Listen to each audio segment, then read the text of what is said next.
हिंदी भाषा ज्ञान में आप सभी का स्वागत है। आज की कक्षा में बच्चों हम भाषा अभ्यास के अंतर्गत पाठ 9 बादल नामक पाठ का अध्ययन करेंगे। तो आइए शुरू करते हैं। पहला प्रश्न है, पाठ बादल के आधार पर दिए गए वाक्यों में सही जोड़ा चुनकर लिखिए। जोड़े वाले शब्द यानी युग्म वाले शब्द बच्चों यहाँ पर आप देख रहे हैं, हेल्प बॉक्स में एक ही शब्द को 2 बार दोहरा के लिखा गया है ना। जो चीज एक जैसी होती है और उसका दो समान होती हैं उन्हें हम जोड़े में कहते हैं, है ना। जैसे हम चप्पल हमेशा जोड़े में पहनते हैं, है ना। मोजे हमेशा हम जोड़े में पहनते हैं। क्यों? क्योंकि दोनों के आकार, रंग, स्वरूप एक जैसे होते हैं। उसी तरह बच्चों यहाँ पे अक्षर, यहाँ पे देखिए 2 अक्षर अपने एक ही स्वरूप में है, इसीलिए इन्हें जोड़े वाले शब्द यानी युग्म वाले शब्द कहा गया है। अब आपको रिक्त स्थान में इनकी पूर्ति करनी है। तो ये तो बहुत ही आसान है। पहला प्रश्न है, डैश ढोल बजाए बादल। तो बादल कैसे ढोल बजाते हैं बच्चों? कैसी आवाज, कैसी ध्वनि आपको प्रतीत होती है? ढम ढम, है ना। बिजली चमके, बिजली कैसे चमकती है? चम चम। बूंदे बरसे, छम छम। डैश करती चली हवाएं, सनसन करती चली हवाएं। अगला प्रश्न है, दिए गए शब्दों के समान लय वाले शब्द लिखिए। बच्चों, समान लय वाले शब्द वो शब्द होते हैं जो सुनने में एक जैसे लगते हैं, जिनका उच्चारण एक जैसा होता है, जिनकी ध्वनि लगभग एक समान होती है, किंतु अर्थ हमेशा अलग होते हैं।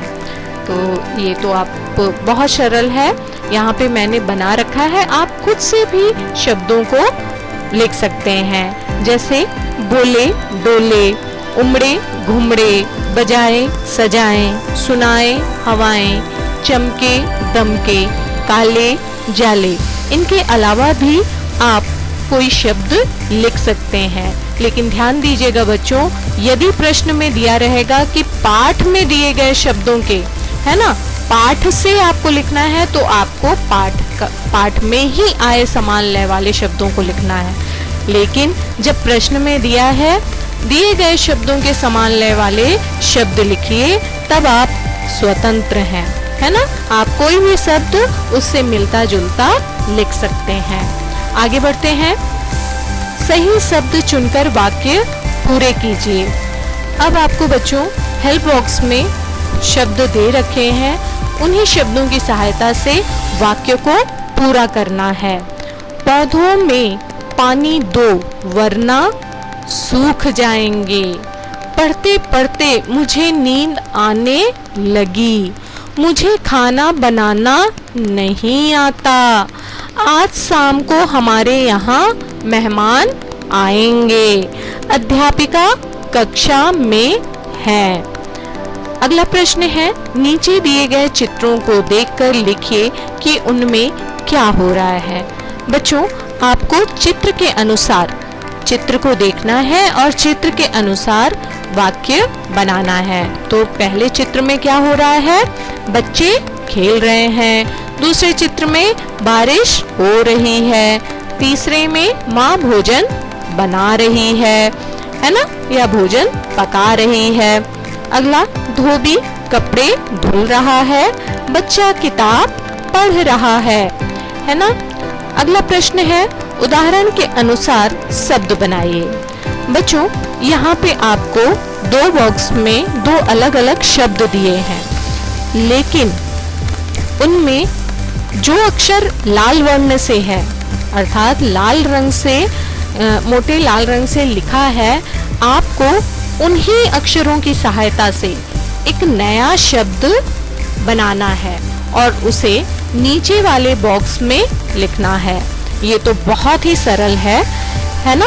जैसे पहला अक्षर लाल वर्ण कौन सा है? पहले बॉक्स में ता और दूसरा ला, है ना। तो ता और ला मिलके क्या बन गया? ताला।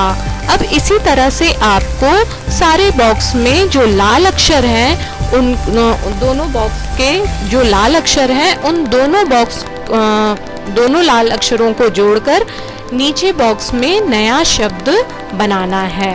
तो आइए शुरू करते हैं। बा और जा मिलके क्या बन गया? बाजा। सा और ता बन के क्या बन गया? सात। छा और ता मिलके क्या बन गया? छत। मो और रा मिलके क्या बन गया? मोर। ना और चा मिलके क्या बन गया? नाच। आसमान में बादल छाने पर क्या होता है?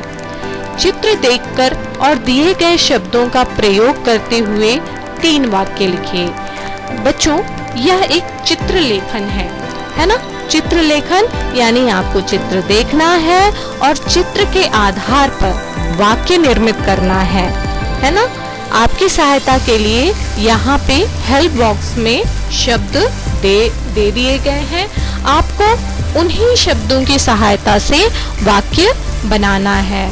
आगे कक्षाओं में आप इसी तरह चित्र देख के कहानियां बनाएंगे। ये तो बहुत ही रोचक होता है बच्चों। आपको कहानी खुद ही रचनी होती है चित्र के अनुसार। तो आइए हम वाक्य बनाते हैं।